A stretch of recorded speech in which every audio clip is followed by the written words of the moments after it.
304 حديث عن سهل بن سعد مرفوعا: أنا وكافل اليتيم كهاتين في الجنة.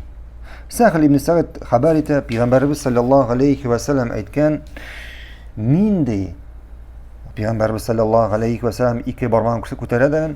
Min de ham yetim balani terbiyelovchi kishi shu iki barmoq shekilli jannatda yanaşa bo'lacak. Ve aşara bisababihi vel wusta ve farraqa beynehuma qalilan. Ham ol o'zining iman barmog'ini ko'rsata, ham o'rta barmog'ini ko'rsata. Ham ular orasida balakeygina o'rin qoldira.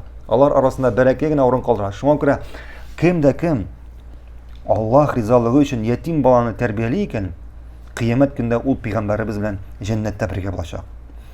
Qiyomat kunida payg'ambarimiz bilan jannatda birga bo'lacak. Shunga ko'ra yetim bolani tarbiyaning fazilati big zo'r. Yetim bola deganda bilganimizcha yetim bola kim u? Kimning atisi bo'lmay.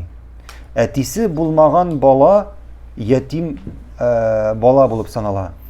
Lekin atisi bo'lib, anisi bo'lmasa, bunday bola yetim bolaga kirmay. Barakallahu fikum. Devam et.